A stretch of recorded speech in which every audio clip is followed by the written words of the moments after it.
महाभारत में द्रौपदी का किरदार सबसे रोचक किरदारों में से एक रहा है। चाहे उसके सौंदर्य की चर्चा हो या फिर द्रौपदी के बुद्धि कौशल की, उनका किरदार किसी रहस्य से कम नहीं था। पांडवों की पत्नी बनने वाली द्रौपदी के 5 पुत्र हुए, ये बात तो सभी जानते हैं, लेकिन क्या आप जानते हैं द्रौपदी की एक पुत्री भी थी। यूं तो महाभारत में द्रौपदी से श्री कृष्ण का रिश्ता हमेशा ही मार्गदर्शक और मित्र का रहा है, लेकिन युधिष्ठिर और द्रौपदी की इस पुत्री के विवाह ने इस रिश्ते को भी बदल कर रख दिया था। आइए जानते हैं इस रिश्ते के बारे में। 5 पांडवों के 5 पुत्र थे। पांडवों ने द्रौपदी से विवाह किया, जो पांचाल नरेश द्रुपद की पुत्री थी और धृष्टद्युम्न की जुड़वा बहन थी। द्रौपदी को 5 पांडवों से एक एक पुत्र हुआ। युधिष्ठिर से हुए पुत्र का नाम प्रतिविंद था।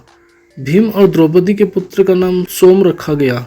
वहीं अर्जुन और द्रौपदी के पुत्र का नाम श्रुतकीर्ति था। वहीं नकुल से शतानिक और सहदेव से श्रुतकर्मा नाम का पुत्र हुआ था। अर्जुन ने द्रौपदी के अलावा 3 शादियां और की थी। उन्होंने एक नाग राजकुमारी उलूपी, मणिपुर के दक्षिणी तटीय राज्य की राजकुमारी चित्रांगदा और श्री कृष्ण की बहन सुभद्रा से विवाह किया था। इन तीनों से अर्जुन को एक एक पुत्र प्राप्त हुआ, जिनका नाम क्रमशः इरावन, बब्रुवाहन और अभिमन्यु थे।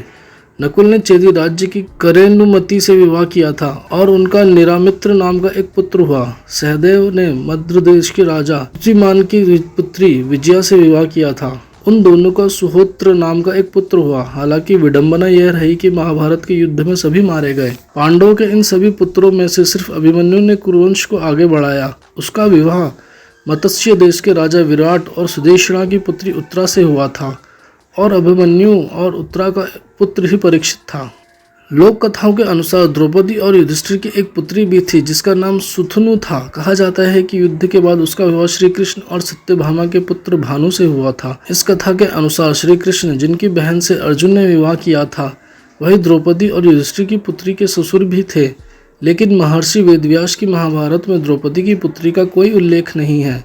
महाभारत में दुर्योधन के केवल एक पुत्र लक्ष्मण का विशिष्ट उल्लेख मिलता है, परंतु श्रीमद् भगवत कथा पुराण में दुर्योधन के पुत्र लक्ष्मण और पुत्री लक्ष्मणा का उल्लेख भी है, जिसका कृष्ण के पुत्र सांब से विवाह हुआ था। पांडवों के साथ द्रौपदी के विवाह के बारे में कई कथाएं प्रचलित हैं, लेकिन 5 पांडवों की अन्य पत्नियां भी थी। युधिष्ठिर ने सैब्य राजा के गोवासन की बेटी देविका से विवाह किया था। उनका उसके साथ एक पुत्र भी था, जिसका नाम योधेय था। भीम की बात करें तो द्रौपदी के अलावा उनकी 2 पत्नियां थी। एक थी राक्षस जनजाति की हिडिंबा और दूसरी काशी की राजकुमारी वंधरा। भीम के हिडिंबा से घटोत्कच और वंधरा से सर्वर्ग नामक पुत्र हुए। आपको बता दें, ये जो भी जानकारी हमने आपको दी है, ये धार्मिक मान्यताएं और सोशल मीडिया के माध्यम से दी है। मोक्ष चैनल इसकी पुष्टि नहीं करता है। ऐसी तमाम जानकारियों के लिए मोक्ष चैनल को सब्सक्राइब कर दें, बेल आइकन को भी जरूर दबा दें, ताकि आपसे कोई भी महत्वपूर्ण जानकारी ना छूटे और साथ ही साथ हर एक वीडियो का नोटिफिकेशन आप तक पहुंचे। कोई शिकायत या सजेशन देना चाहते हो तो नीचे कमेंट सेक्शन के माध्यम से दें।